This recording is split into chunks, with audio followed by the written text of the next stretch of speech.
आजकल मेरा तीसरा इमेज शुरू हुआ है। पहला इमेज था मेरा भीष्म पितामह का, उसके बाद मेरा शक्तिमान का बना, पहले बड़ों के लिए फिर छोटों के लिए। वही इमेज चलता रहा, लेकिन बीच में अभी सडनली मेरे को किसी ने कहा सर आपका तीसरा इमेज शुरू हो गया। मैंने कहा कौन सा? बोला आप जो बोलते हो ना सोशल मीडिया में, जो आपका चैनल है उसमें आपको सब लोगों को मालूम पड़ा कि मुकेश खन्ना है क्या। मैंने एक भी विलन का रोल नहीं किया।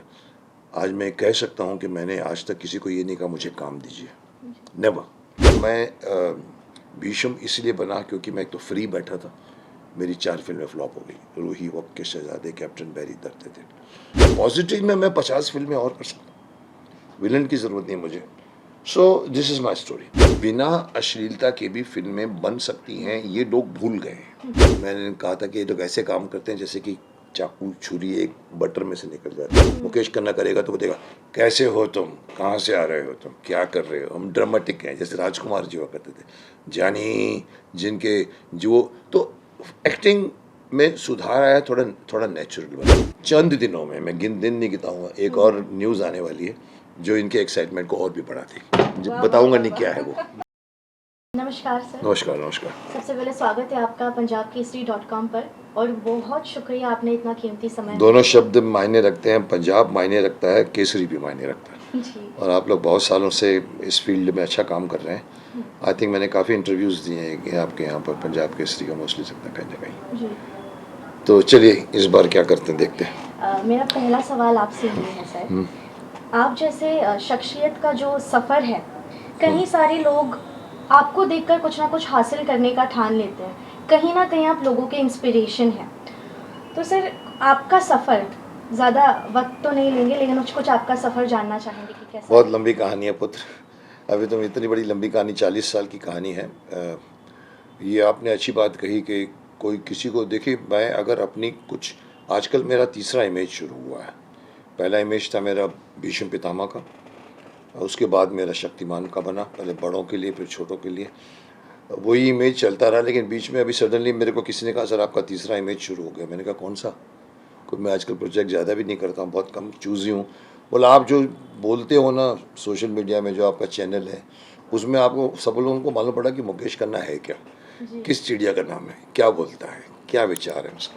अच्छा लगा सोच के, क्योंकि मैं ये मानता हूँ कि अगर आपकी आपकी कोई भी बात से, आपकी कोई भी हरकत से, आपकी कोई भी मैं कहूँगा कोई भी कारनामे से या कोई जेस्चर से अगर एक भी आदमी कुछ न कुछ सीख जाए तो बहुत बड़ी बात। मैं समझूंगा कि हमने कुछ कंट्रीब्यूट किया समाज को।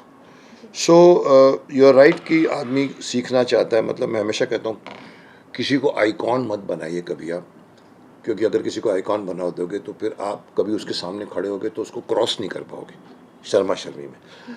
आप उससे उससे सीखिए भले। बाकी बात रही मेरी करियर की, तो बहुत लंबी कहानी है। मतलब मैं तो उसको 3 इनिंग में डिवाइड करता हूँ, एक शक्तिमान, एक महाभारत के पहले की कहानी, एक शक्तिमान के बाद की कहानी, नहीं, एक महाभारत के पहले की कहानी, एक शक्तिमान के पहले की कहानी और एक शक्तिमान के बाद की कहानी। महाभारत के पहले मैं 15 फिल्मों में हीरो था। कई बार बोल चुका हूँ लोगों को, लोग समझते हैं मैं भीष्म पितामह बन के अवतरित हुआ हूँ, नहीं। उसके पहले मैं इंस्टीट्यूट से पास, फिल्म इंस्टीट्यूट से निकल कर मैंने खूनी, वक्त के शहजादे, दर्द दिल, इस तरह की फिल्में मैं कर चुका हूँ। तो रूही मेरी पहली फिल्म थी। तो ये सब फिल्में अगर चल जाती तो मैं भीष्म पितामह नहीं बनता, क्योंकि इवन अर्जुन बनने का शौक था राज बब्बर को। लिटरली मेरे सामने ही बात चली चोपड़ा साहब के वहाँ, बिकॉज राज बब्बर मेरे टाइम का ही है। तो उन्होंने कहा पापा जी मैं अर्जुन करना चाहता हूँ। बोला कर, टाइम है तेरे पास। 2 साल लिटरली हमको देने पड़े महाभारत।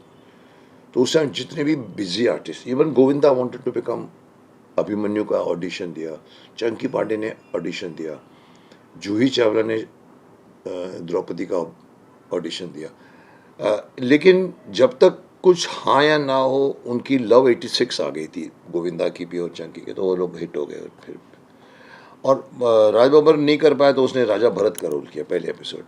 अब मैं बिजी होने के बावजूद, 15 फिल्म होने के बावजूद, डेस्टिनी ने, देखो एवरीथिंग डेस्टिनी करती है। मैं भीष्म पितामह भी बना हूँ not because of Goofy painter जो कास्टिंग था, ना चोपड़ा साहब, क्योंकि वो मुझे दुर्योधन बनाना चाहते थे और मैं नहीं करना चाहता था, मोर अर्जुन और कर्ण करना था। अल्टीमेटली मैं बन गया हूँ तो मेरे पास उस वक्त वक्त था।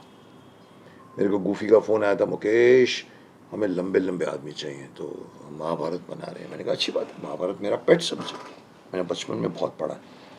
तो कौन सा रोल दोगे? बोला अर्जुन, कर्ण, कृष्ण, भीष्म भी निकला उसके मुँह से। मैंने कहा okay, I give audition. And audition के बाद में 5 दिन बाद फ़ोन आया, गूफी चोपड़ा साहब thinks you will be a very good Duryodhan.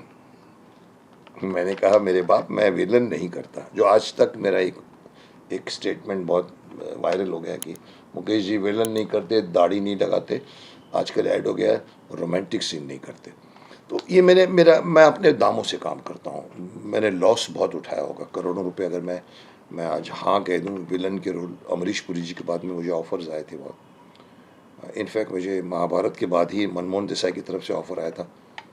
After Mahabharat Mukesh को पूछो मेन विलन करोगे? मैंने कहा यार वाइट कैरेक्टर, उसको विलन दे रहे हैं लोग। तो किसी ने कहा नहीं नहीं मुकेश जी, क्या है आप इतने उठ के बड़े हो गए ना, तो उनके पास ऑलरेडी हीरो साइन होते हैं, जितेंद्र, विनोद खन्ना, मिठुन, विलन अभी तक नहीं साइन। तो बोलता चलो भीष्म मुकेश खन्ना को खड़ा करो, but I refuse. So of course मेरे को अगर मैं हाँ बोलता तो मैं आज सारे रोल करता जो अमरीश जी कर रहे हैं, बट मॉनिटरी लॉस हुआ होगा मेरे को करोड़ों में, बट मेंटल सेटिस्फैक्शन मुझे अरबों में हुआ है।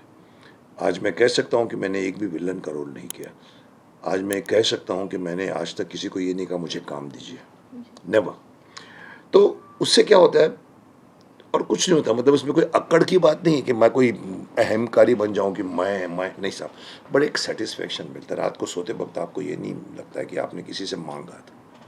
मांगने में बरकत नहीं, देने में बरकत। एनीवे दैट स्टोरी कि मैं भीष्म इसलिए बना क्योंकि मैं एक तो फ्री बैठा था, मेरी 4 फिल्में फ्लॉप हो गई, रूही, वक्त के शहजादे, कैप्टन बैरी, दर्द थे, जिसको मुकेश करना चाहिए। अभी गुजराती फिल्म वाले मेरे पीछे पड़ गए और वो करके आया, बट उसमें गुजराती नहीं बोला, हिंदी बोला। उसमें ब्यूरो चीफ का रोल, अच्छा रोल। मतलब उनको ये है कि हम ज़रूरी नहीं है कि आप पॉजिटिव में मैं 50 फिल्में और कर सकता हूँ, विलन की ज़रूरत नहीं मुझे। So this is my story.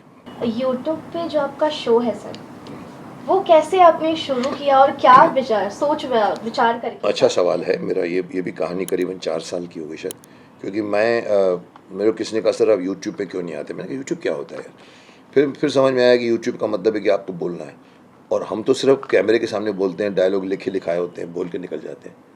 10-10 retake होता है। ये आदत ये नहीं है कैमरा ऑन हुआ और आपको फट फट फट बोलना है। एनीवे ये आदमी डिस्कवर करता है। मैंने भीष्मा एक इंटरनेशनल के पहले मुकेश खन्ना शो शुरू, फर्स्ट मेरा चैनल था मुकेश खन्ना, उसमें भी काफ़ी अच्छे व्यूअर्स मिले थे। लेकिन कहीं पर जाके हमने कहा सर नाम चेंज करते हैं, भीष्म इंटरनेशनल, उसको बंद कर दिया, स्क्रैप कर दिया, भीष्म इंटरनेशनल शुरू किया। भीष्म इंटरनेशनल में मैं समझता हूँ, मैं कल किसी ने बताया था 800 से ज़्यादा वीडियो में डाल चुका हूँ। मतलब मैं बहुत बोल गया हूँ, हर टॉपिक पे बोल जाता हूँ, हर बुरी आप बात के ऊपर मैं कमेंट करता हूँ। लोग बोलते हैं आप क्यों बोलते हो, आप क्यों बोलते हो, अमित जी तो नहीं बोलते। मैंने कहा नहीं बोलते होंगे। एकता कपूर को मैंने कहा था एकता तुमने महाभारत का सत्यानाश कर दिया,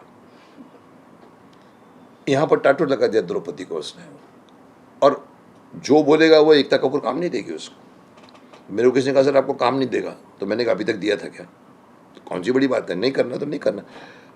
आपको मेरी ज़रूरत होनी चाहिए, मुझे आपकी ज़रूरत होनी चाहिए, तब काम करने में मज़ा आता है। तो वो वीडियो बनते उसमें मेरे हर सब्जेक्ट के ऊपर, हर डिस्कशंस के ऊपर हर कमेंट थे। फिर एक बार बीच में आया सर सेलिब्रिटीज़ के इंटरव्यू दिया जाए तो दी मुकेश खन्ना शो, उसकी भी कहानी है कि दी कपिल शर्मा के शो के सामने ये भी एक हर चीज़ की एक जैसे कहते हैं necessity is the mother of invention.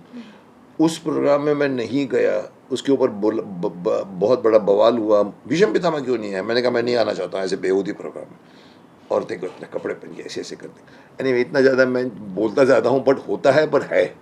और मुझे अंदर से आया कि चलो लोगों को बताऊँ कि इंटरव्यू शालीनता से भी लिए जा सकते हैं, जो मेरा MK शो बना टू प्रूव।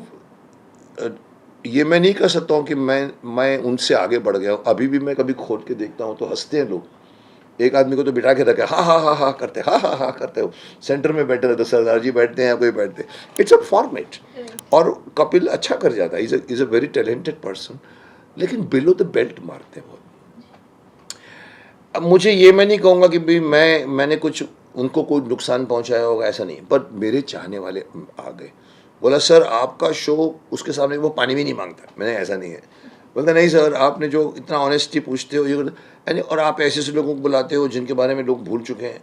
समहाउ मेरा ये फॉर्मेट हिट हो गया, दी मुकेश खन्ना शो। अभी रिसेंटली मैंने उसको MK शो कर दिया है। आपने थोड़ी देर पहले कहा कि मुझे किसी ने कहा कि आप बहुत कमेंट करते हो हर चीज़ में लेकिन कहीं ना साथ देते हो।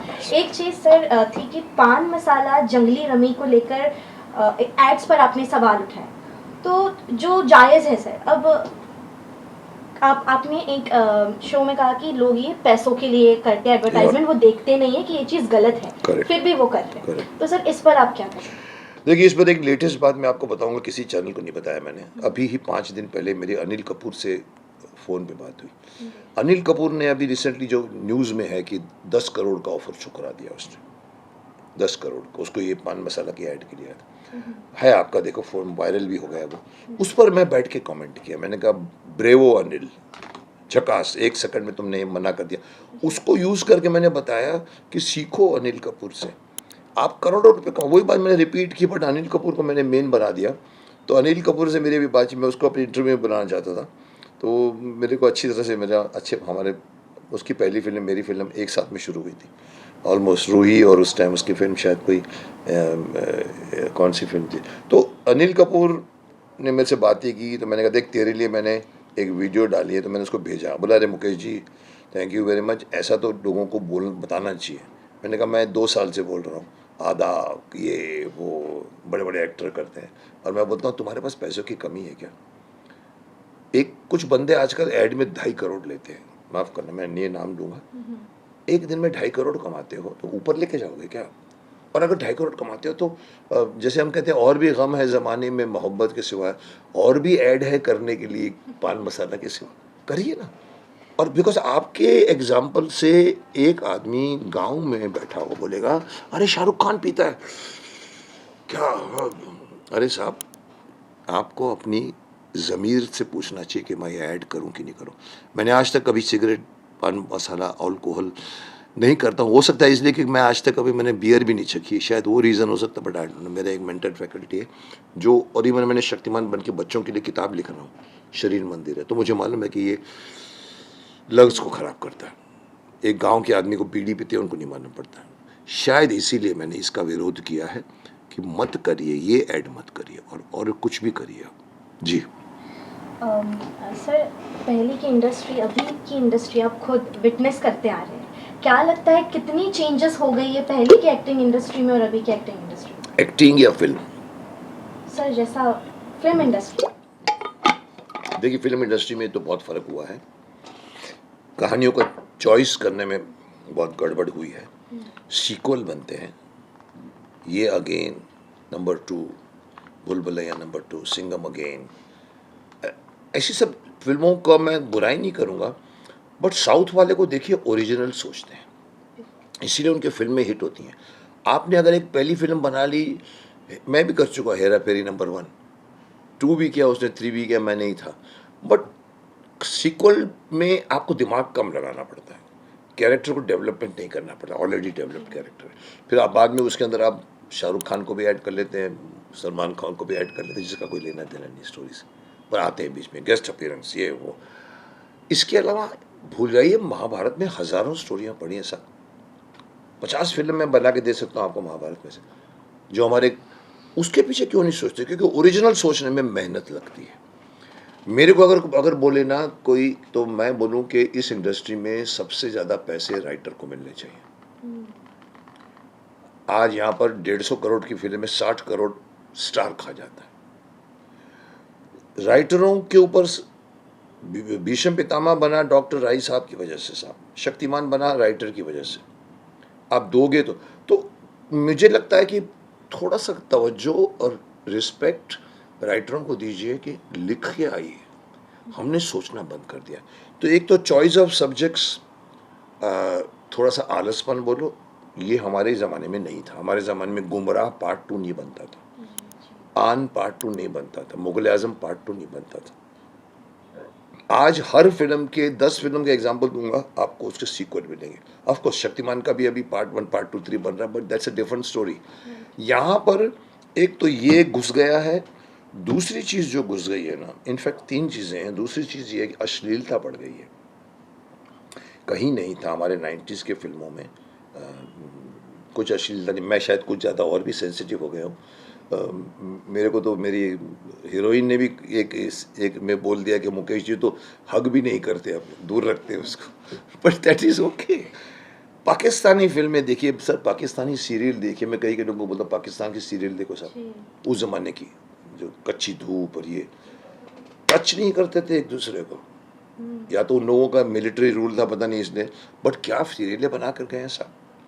बाप बेटी के इमोशन के बीच में ज़रूरी नहीं है पिताजी और गले लग गए और होकर, अरे साहब दूर से भी बात करके बोली पिताजी मैं क्या करूं। मैं उस तरह का मिट्टी का बना हूं। मैंने कहा मेरे शक्तिमान में कोई हाथ नहीं लगाएगा, कोई कुछ नहीं करेगा। ये भी इसने इतने सालों बाद बोल गई है, मैंने सुना किसी इंटरव्यू में भी कि मुकेश जी तो वो बहुत अपने अलग हैं, वो है ये हूँ साहब। और मैं कहता हूँ फिल्मों के अंदर ये तो कुछ नहीं है साहब, गले मिलना तो कुछ नहीं है। इनफैक्ट मैं अपनी ज़िंदगी में मैंने 3 साल से अब तक किसी से शेक हैंड नहीं किया है, 3 साल कोरोना के बाद। आपको हैरानी होगी। मैंने कहा नहीं शेक हैंड नहीं, नमस्ते करते हैं। और उसका मुझे अच्छा लगा कि कोरोना ने सिखा दिया, पर लोगों ने छोड़ दिया। हमारी इंडस्ट्री में लोग मिलते थे 3 महीने के बाद, 6 महीने के बाद, ओए मुकेश जी और थप्पी, जो थप्पियाँ मारते। मैंने कहा कोरोना के बाद शायद बंद हो जाएगा, कुछ बंद नहीं हुआ, फिर वही शुरू। तो इस बीच में मैं एक थोड़ा सा और देखता हूँ, लोग कहते हैं सर लोगों को बुरा लगता है आप जब बोलते हो हाथ नहीं मिलाऊंगा, हाथ नहीं मिलाऊंगा, नमस्ते। मैंने कहा लगने दो बुरा उनको। राम ने कभी भरत से हाथ नहीं मिलाया था, दशरथ ने कभी नहीं कहा था कि राम कैसे हो, ये था। एनीवे मेरा ये कहने का मतलब है कि ये सारी चीज़ें जो बिना अश्लीलता के भी फिल्में बन सकती हैं, ये लोग भूल गए हैं। अगर हॉरर फिल्म मतलब अश्लीलता, हॉरर फिल्म उस ज़माने में हिचकॉक भी बनाता था, बर्ड्स बनाई थी और उसने ऐसी सब, उसमें अश्लीलता नहीं होती थी। आज हॉरर फिल्म का प्रोड्यूसर जो भी आते हैं, गांव से आते हैं, कस्बे से आते हैं, ओए जी ये ना एक डांस डाल दो जी, ओए एरे बिच एयर डाल दो जी, वगैरह वगैरह। सो आई थिंक एक तो वो अश्लीलता घुस गई, और तीसरा भी जो रिसेंट फिनोमिना हुआ हिंदू धर्म के खिलाफ, कुछ ज़्यादा बोल रहे हैं। उनको लगा कि यहाँ पर कोई कुछ नहीं बोलेगा, ए करके बोलेंगे, फिर हमारी फिल्म हिट हो जाएगी क्योंकि पब्लिसिटी में। अदरवाइज इंडस्ट्री में काफ़ी मेहनती लोग हैं, काफ़ी अच्छे टेक्नीशियंस हैं, वर्ल्ड के टेक्नीशियंस से भी हमारा काम उठ रहा है, बाहुबली बनी है जी। बाकी एक्टिंग की स्टाइल की अगर आप पूछते हैं कि एक्टिंग की स्टाइल, तो एक्टिंग आजकल के एक्टर थोड़े से काफ़ी नेचुरल हो गए हैं। इरफान से लेके नवाजुद्दीन सिद्दीकी से लेकर के मेनन से लेके, मैंने कहा था कि ये लोग ऐसे काम करते हैं जैसे कि चाकू छुरी एक बटर में से निकल जाती है। मुकेश खन्ना करेगा तो बोलेगा कैसे हो तुम, कहाँ से आ रहे हो तुम, क्या कर रहे हो। हम ड्रामेटिक हैं, जैसे राजकुमार जी हुआ करते थे, जानी जिनके जो, तो एक्टिंग में सुधार आया, थोड़ा थोड़ा नेचुरल बने, दैट्स ऑल। अदरवाइज मैं समझता हूँ कभी कभी लोगों को अच्छे गाने बनाने में तकलीफ क्यों आती है, क्योंकि इतने अच्छे बन चुके हैं कि अभी आप क्या बनाओगे, तो आप उसमें से कुछ अरे यार कुछ इसको रिमिक्स कर देते हैं यार। उन्होंने दिमाग लगाया था, ये फर्क है जी। आपने अभी अश्लीलता की बात की, मेरा आपसे सेकंड लास्ट क्वेश्चन है। आपने अश्लीलता की बात की, आपने ये, और हमारे बड़े बुजुर्ग जो है कहते हैं कि ये क्या मूवी देख रहे हो, हमारे ज़माने में तो ऐसी मूवियाँ हुई करती थी, फैमिली बैठ के देख सकते हैं। हाँ, तो और ये भी कहते नजर आते हैं कि अभी के जो एक्ट्रेस और एक्टर है तो किसको भी अपॉइंट कर लेते हैं लोग, किसी को भी रख लेते हैं। ये उन लोगों को, उन जमाने के लोगों को कंपेयर नहीं कर सकते, किसी को भी आज नहीं कर सकते। तो इस आप किस नजरिए से देखते हैं? नहीं देखिए क्या है कि कास्टिंग बहुत ज़रूरी होती है, लेकिन जब तक हमारी फिल्में थी तो कास्टिंग डिफ़िकल्ट, मतलब एक ही मीडियम था। आजकल टीवी आ गया, ओटीटी आ गया, आजकल तो रील्स बन रही हैं, तो एक्टर एक्ट्रेस बनना तो नहीं देता काम, मत दे मैं अपनी रील बनाऊंगी, और वो अपने घर में मियाँ बीवी बैठ के रील बन के एक्टर एक्ट्रेस बन। टू दैट एक्सटेंट कास्टिंग करना हमारे यहाँ पर थोड़ा सा इजी भी हो गया है, और नेक्स्ट डोर वाले भी ये टीवी में कैरेक्टर बन जाते हैं। उस ज़माने में 100 में से एक आदमी दिखे वो एक्टर होता था, जो फिरोज़ खान ने कहा था। तो कहीं ना कहीं एक तो यही चीज़ है कि हम लोग ऐसी फिल्में नहीं बनाते जो माँ बाप दादा दादी बच्चे सब साथ में देखें। जी। आज मैं कुछ मुझे एक बार किसी ने भोजपुरी फिल्म के बारे में एक कमेंट, मैं भोजपुरी से थोड़ा सा खफा हूँ कि हर दूसरी रील के अंदर एक झटकाते हुए कमर झटकाते हुए गाने आ जाते हैं अननेसेसरी, और वो दिखता है कैमरा कहाँ जा रहा है। जी। उसके बीच में अगर आपने जानबूझ के डाला है तो मेरे को किसी ने कहा था, अरे मुकेश जी आपको मालूम नहीं है भोजपुरी फिल्में ऐसी होती है ना, उसमें रिक्शे वाले ड्राइवर ट्रक ड्राइवर जाकर देख कर आते पहले, ये मेरी बीवी को दिखा सकता हूँ, मैं बच्चों को दिखा सकता हूँ, फिर लेकर आते हैं। सर वो लोग लूज करते हैं इतने ऑडियंस। अगर फिल्म ही साफ सुथरी, जैसे नैया घर उस जमाने में सुजीत कुमार एक्टर हुआ करते थे, उस जमाने में फिल्में मत थी, तो लेके जाएगा बाप, चलो टिकट बुक करो मैं भी चलता हूँ तुम्हारे साथ। आज सर ये गलती हो रही है कि ये लोग 4 आदमी के चक्कर में 14 आदमी मिक्स कर जाते हैं और भोजपुरी ज़्यादा हो गया। सो कहीं ना कहीं अश्लीलता नहीं होनी चाहिए, मैसेज होना चाहिए साथ में, जी। जो अभी मिस हो गया। शक्तिमान ने शुरू किया कि मैसेज देना ज़रूरी है। जी सर मेरा आखिरी सवाल, सर कोई प्लान है शक्तिमान फिर पर्दे पर आप लेकर आने वाले हो, या कोई कुछ अपकमिंग? शक्तिमान नाम के ऊपर मैंने 3 लोगों को इंटरव्यू को मना कर दिया, आपको फिर भी मैं हाँ इसलिए कहा था कि आपने शक्तिमान का नाम नहीं लिया। उनको शक्तिमान के, सर शक्तिमान के लिए इंटरव्यू लेने का नहीं दूंगा तुमको, मिड डे वाले को मना कर दिया मैंने, क्योंकि एक ऐसा सब्जेक्ट है जिस पर मैं बात नहीं कर सकता because of my contract with Sony people. Okay. फिर भी मैं बोल गया हूँ और वो लोग खड़े भी होंगे, सर आप क्यों बोल देते हैं। मैंने कहा आप चुप बैठे तो मैं चुप बैठा रहूँगा क्या। कहीं ना कहीं शक्तिमान लोगों को एक ही सवाल है, सर ये सब अच्छी बातें जो आप ये बोल रहे हैं मैं अच्छी अच्छी बातें करता हूँ, आप तो बोल रही हैं अच्छा है, ये भी बोलते हैं अच्छा है। सर देर आर 100 में से 35 लोग बोलेंगे अरे साहब ये मुक्के, अरे साहब ये छोड़िए ना, बताइए ना शक्तिमान फिल्म कब आ रही है, अरे साहब छोड़िए ना, इनके बाद कोई काम नहीं है, ऐसे ही लोग वीडियो बना के भेजते रहते हैं। सबको इंटरेस्ट है शक्तिमान कब आएगा, चूँकि मैं 3 साल 4 साल पहले बोल चुका हूँ और फंस गए हम लोग कोरोना के चक्कर में। लेकिन अभी कुछ और अभी कुछ आएगी ज़रूर। मैं सब लोग मुझे पूछते हैं सर ये झूठ बोल रहा है सर, कोई शक्तिमान भक्तिमान नहीं आने वाला है, ऐसा भी लिखा है लोगों ने। अब मैं उनको नहीं बोल सकता हूँ कि मैं जैसे वो नहीं फिल्म आई थी मैं चुप रहूँगी, तो मैं ये नहीं बोलूँगा कि मैं चुप रहूँगा क्योंकि मैं चुप रह नहीं सकता।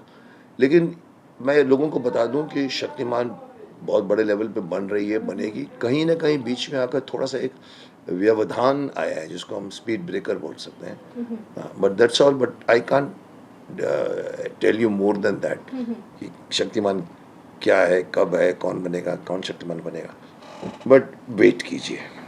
आपने जो भी शक्तिमान की बात की, मैं ये लिख कर दे सकती हूँ कि जो जनता है वो आपकी हिंट से अभी से उनकी एक्साइटमेंट एक अलग लेवल पर होगी सर। बहुत ज़्यादा हम एक्साइटेड है कब शक्तिमान आएगी, क्या होगी। हम ये नहीं बोलेंगे आप रिवील करें, बट आपने हिंट दे दिया बहुत, और आपसे बात करके इतना अच्छा लगा और बहुत कुछ सीखा। आपको एक और ब्रेकिंग न्यूज़ दे दूं, क्योंकि आपने कहा कि चलो आपने हिंट दिया तो लोगों का एक्साइटमेंट बढ़ जाएगा। जी। चंद दिनों में, मैं दिन नहीं गिताऊंगा, एक और न्यूज़ आने वाली है जो इनके एक्साइटमेंट को और भी बढ़ा देगी। वाह, बताऊंगा वाह, नहीं वाह। क्या है वो। Okay, thank you, thank you so much. Welcome welcome.